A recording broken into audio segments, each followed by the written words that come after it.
সাধন পান্ডের তার স্মৃতির উদ্দেশ্যে আজকে এই রক্তদান শিবির, স্বাস্থ্য পরীক্ষা, যা সব চক্ষু পরীক্ষা, কি বলবেন আজকে? দেখুন, এটা তো প্রথম নয়। এটা আমরা মন্ত্রী সাধন পান্ডের স্মরণে এটা আমরা বিগত আরো 2 বছর, এটা নিয়ে 3 বছর হচ্ছে।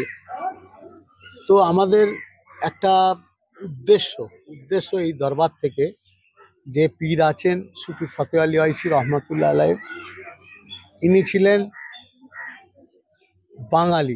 বাঙালি হয়েও ফার্সি ভাষায় 147টা কবিতা লিখেছিলেন। প্রত্যেকটা কবিতা লিখেছিলেন নবী পাক সাল্লাল্লাহু আলাইহি সনে, এবং সেটাকে ইংলিশ ট্রান্সলেশন করে লন্ডন অক্সফোর্ড বিশ্ববিদ্যালয়ে পড়ানো হয়। অত বড় মাপের মানুষ এশিয়া মহাদেশের এরকম ধরনের পীর আল্লাহর ওলি আছে কিনা সন্দেহ আছে। আমার মোজাদ্দেদ জামান দাদা হুজুর পীর কেবলা রহমতুল্লাহ আলাইহির পীর। তো আমরা যখন এখানে একটা কমিটি নিযুক্ত হয়, হাজী রহিম বক্স ওয়াকাফ স্টেট কমিটি, সেই কমিটি যখন কাজ করতে নামে অত্যন্ত অ্যাক্টিভের সঙ্গে, আমি আজকে বলতে চাই, যা কিছু এই পশ্চিমবাংলা তথা ভারতবর্ষে সারা পৃথিবীতে ঘটছে, এই মন্ত্রী সাধন পান্ডে ইনি ছিলেন হিন্দু, কিন্তু ইনার অ্যাক্টিভিটি ছিল মানুষকে সেবা করব।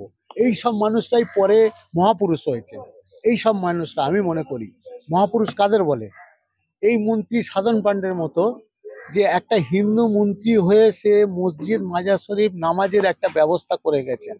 এই হচ্ছে বাংলা, এই হচ্ছে বাংলার কৃষ্টি কালচার হওয়া উচিত।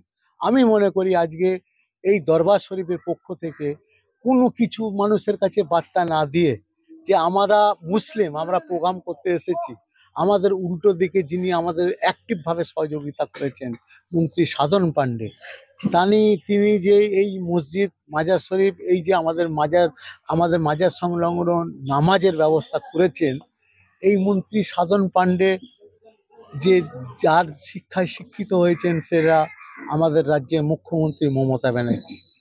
একদিকে যেমন দিদি মুখ্যমন্ত্রী, আর একদিকে দাদা ফিয়াদ হাকিম কলকাতার মেয়র, রাজ্যের নগর উন্নয়ন মন্ত্রী। এই যে রাজ্য সরকারের পরিকাঠামো, যে চিন্তা ভাবনা, যে আমরা এই রাজ্যে হিন্দু মুসলিম জৈন খ্রিস্টান সমস্ত সম্প্রদায়ের মানুষ, আমরা একে অপরের পরিপূরক।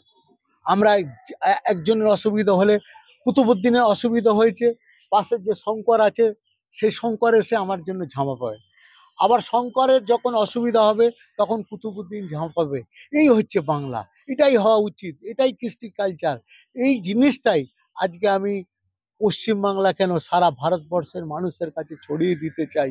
এই দরবার থেকে আজকে এই রক্তদান, মহতি রক্তদান, স্বাস্থ্য শিবির, চক্ষু পরীক্ষা, চশমা প্রদান এবং বস্ত্রাদি বিতরণের মাধ্যম দিয়ে আবার মানুষকে একবার আমরা দরবার থেকে জানিয়ে দিতে চাই যে এ বাংলা খুব শক্ত। এ বাংলা স্বামী বিবেকানন্দ, রবীন্দ্রনাথ ঠাকুর, নেতাজি সুভাষচন্দ্র বসু, ফুরফুরার দাদা হুজুর, কাজী নজরুল ইসলাম, জানার এখানে দরবার আছে, সেই সুফি ফতে আলী ওয়াইসি রহমতুল্লাহ আলাইহির মাটি, এদের মাটিকে কেউ অক্ষুণ্ণ করতে পারবে না। এই মাটিতে আমরা জন্ম, এই মাটিকে আমরা সমস্ত ধর্মের মানুষ মিলে আমরা অক্ষুণ্ণ রাখবো, এটা আমি মানুষের কাছে ছড়িয়ে দিতে চাই। এবং এই দরবার থেকে আর একটা জিনিস বলে দিতে চাই, যে এই দরবার থেকে সমস্ত ধর্মের মানুষ যদি ভারতবর্ষে বিভিন্ন রাজ্য এই রাজ্যকে অনুসরণ করে, সম্প্রীতির ভারতবর্ষ গড়ে উঠতে বাধ্য।